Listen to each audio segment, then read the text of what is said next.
What's up, YouTube? Welcome to the Credit Plug channel. If you haven't already, make sure you hit that subscribe button as well as smash the like button. So in today's video, we're going to be talking about FICO scores. Now, there's so many different credit scores, and it's important to understand your different personal credit scores because different credit scores might be considered depending on what you're applying to.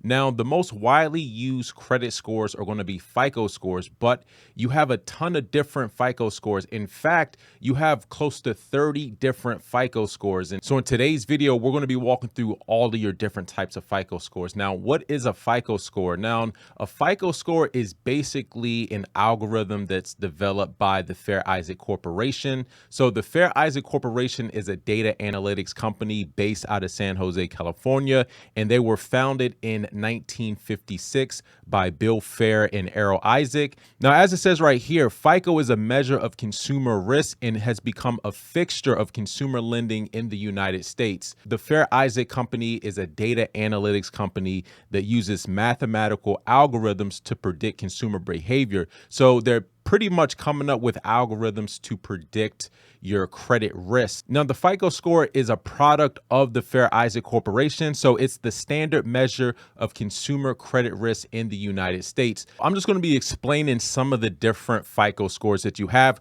Right down below, we have a sample FICO credit report, and I'm just going to give you some examples of the different FICO scores. And on the right side here is a list of all the different FICO scores. So you have your FICO 9, your FICO 8, and these are the most widely used versions. Now, different lenders are going to use different FICO scoring models, so just keep that in mind. And also, depending on the types of credit products that you're applying for, so if you're applying for mortgages, they have mortgage scores down here, so your FICO 2, your FICO 5, and your FICO 4. Now, one thing about the mortgage scores, as you can see, it's a different number depending on the bureau that's feeding the data to that particular scoring model. So whenever you hear FICO 2, just remember that's only going to be Experian data. FICO 5, Equifax, that's only going to be plugged in through Equifax data. So there's no FICO 5, for example, that's fed in from Experian data. So just keep that in mind with these particular FICO scores is going to be very specific to the bureau. So FICO 4 is going to be TransUnion, and these are the mortgage scores. But you also have, credit card decisioning as well. So you have your bank card scores, and you also have your auto lending scores. Now, think of the credit bureaus as the raw data, the raw information. And one way to think of these different FICO scores is like a recipe or formula, right? So you have the credit bureaus that's feeding the raw information into these scoring models. And then each of these scoring models is essentially an algorithm that's coming up with a credit score based on the different inputs into that scoring model. So there could be different things like, your payment history, your utilization, your average age of account, so on and so forth. Now, each of these models are going to be slightly different, right? Because, for example, your auto lending might look more heavily into your previous auto lending history, or your mortgage score might have a heavier emphasis on installment types of data. So you have to be mindful of the different FICO scores depending on what you're applying for. But overall, the most widely used versions are going to be FICO 8 and FICO 9. You've seen a lot of FICO 9 recently, at least with a lot of lenders starting to adopt it. And down here below, you also see some of the newly released versions. So FICO 10. Now you have your FICO 10, your auto score FICO 10, your bank card 10. You also have your score 10T. So the T stands for trended, and I'm going to go into that later in the video. But these are basically all of the different FICO scores that you will have. So it's just important to kind of understand that. Now, FICO 8 and FICO 9 are the most widely used versions. Now, FICO 8 and FICO 9 are going to be out of 850. Now, as you can see right over here down below, this is just an example. So you have 3 different FICO 8 credit scores, and you also have 3 different FICO 9 credit scores. Now, think of these just as, the same formula, but different data being fed into them. So that's why you have one for each bureau. So you don't just have one FICO 8, you have 3 different FICO 8s. And then you also have some of these auto lending scores as well. So think of these as, different recipes, different formulas. So you have, 3 different auto score 9s, 3 different auto score 8s. and these are all going to be fed in from, different information, right? You have your auto score 2, and just think of FICO 2. Anytime you see a 2, that's going to be Experian. The FICO 5 is going to be Equifax. The FICO 4 is going to be TransUnion. So those are some where it's going to be very specific to the credit bureau that's feeding that particular scoring model.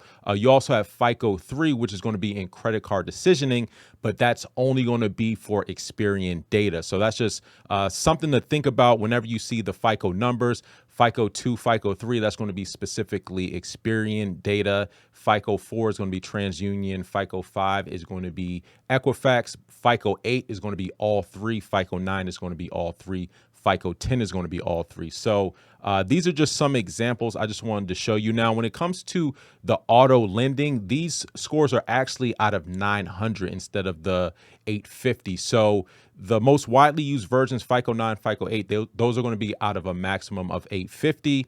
The auto scores are going to be out of 900 in certain cases. The credit card FICO scores are also going to be out of a total of 900. And I like to think of these kind of as like specialty FICO scores. They're very specific to certain types of lending products. So in the auto lending, these are going to be auto loans. And then with credit cards, that's going to be more for like bank issue revolving personal credit cards. So depending on what you're applying for, certain FICO score models might play a heavier emphasis. Now, a lot of institutions, they may just use one particular FICO scoring model. And another thing you have to remember is that not every institution is going to adopt the latest FICO scoring model. That's all going to depend on that particular lender. And then down here, you have some of the FICO 10 scoring models. Now, FICO 10 is still relatively new, so a lot of institutions haven't even adopted this. A lot of institutions are still using FICO 8 and FICO 9. You have a lot of credit unions, as some of you might know, a lot of them do use FICO 5. So it's all going to depend on the institution. That's why I'm always advocating to gather the data points before you apply, because as you can see, just from the sample credit report that I have here, your credit scores can vary based on the particular scoring model. So in this particular case, with this sample credit report, you have credit scores that range, in the 700s. And then if you're looking at a different scoring model, you have credit scores that are in the 800s. So it can vary widely depending on the type of data that's on your credit report. So you're never going to have, the same credit score across the board, because, these different FICO scoring models are weighting certain types of credit data differently. So they think of it as a different recipe, right? Different formulations. Now let's talk about FICO 10. So FICO 10 has two different types. So you have a FICO 10 and then you have a FICO 10T.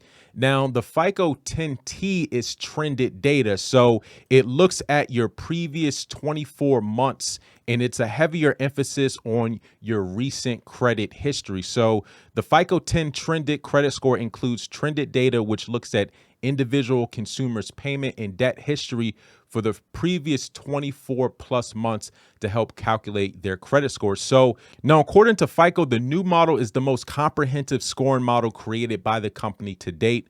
FICO 10 and FICO 10T don't replace other credit scoring models such as FICO 2, 4, 5, 8, and 9, which lenders are still using to make credit decisions. According to FICO, the new credit scoring models can help lenders reduce default rates on credit cards and auto loans by 10% and 9% respectively compared with FICO 9. For mortgage loan, FICO estimates that the FICO score 10 could reduce defaults by 17%. FICO 10T represents a new take on credit scoring with the use of trended data, which looks at how consumers have managed their financial accounts over the previous 24 months or longer, including things such as whether they carried a balance from month to month or consolidated their debts during that time.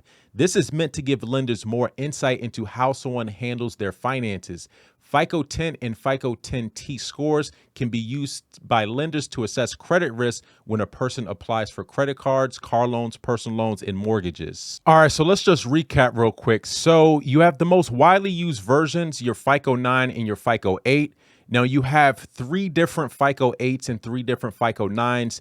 each of which feeds in from data from the three major credit reporting agencies. You also have some of these specialty FICO scores like the auto lending as well as the credit card decisioning. So your auto score as well as your bank card score. So these are going to be different types of FICO score models depending on the types of accounts that you're applying for. So if you're applying for auto loans, then lenders may use the auto score. If you're applying for credit cards, they may use the bank card scores. And you also have your mortgage scores. Now, the mortgage scores are going to be very specific. So you have your FICO 2 Experian, your FICO 5 Equifax, your FICO 4 TransUnion. And so those are going to be very specific to the credit bureaus that feed into the data for those mortgage scores. And then you also have more recently the FICO 10 and the FICO 10T. So the FICO 10T is looking at trended data. So one of the things you have to be mindful with the FICO 10, and this is something you may not have to worry about just yet because a lot of lenders aren't adopting it, but it's looking more closely at your recent credit history. Now, one of the points of emphasis with the FICO score 10T is that it's looking at how you've been managing your debt over the past 24 months. So whether or not you've been revolving a balance, whether or not you've been paying your debts off. Now, essentially what you would want to do to maximize your FICO 10T is to make sure if you are carrying any balances that over time those balances decrease instead of increase, because it's putting a heavier emphasis on whether or not you're carrying balances and whether or not, your debt loads are increasing, decreasing, or staying the same over a certain period of time. So you don't really have to worry about FICO 10 just yet because a lot of lenders still are using FICO 8 heavily. FICO 9 is actually starting to be more prevalent. So as you can see right here, you have close to 30 or so different FICO scores. And I always say, when you're applying for any type of credit product, one thing you might want to do is just download your MyFICO credit report. So you can go to myfico.com. MyFICO is going to give you all of your FICO credit scores with the exception of FICO 10. I don't think that's available just yet, but you'll be able to get, your FICO 8, 9, and all of the previous ones. And it's also just good to understand, which specific score is going to be used by the lender. Because again, you could have a pretty good credit score with one credit score model because it's focusing on, certain type of data that might be on your credit report, but then you might have, another scoring model where, it's less of an emphasis on that data. Let's say you have some previous installment loans or, mortgages that you've paid in the past. Now with the mortgage score, since that puts a heavier emphasis on installment loan types of credit data, you might have a higher score if you have, let's say, some paid off, installment loans, your FICO 5 or your FICO 4, your FICO 2 might be higher than, let's say, your FICO 8. And, I'm just generalizing, but just to kind of give you an idea, depending on the type of data that's reporting on your credit profile in the scoring model,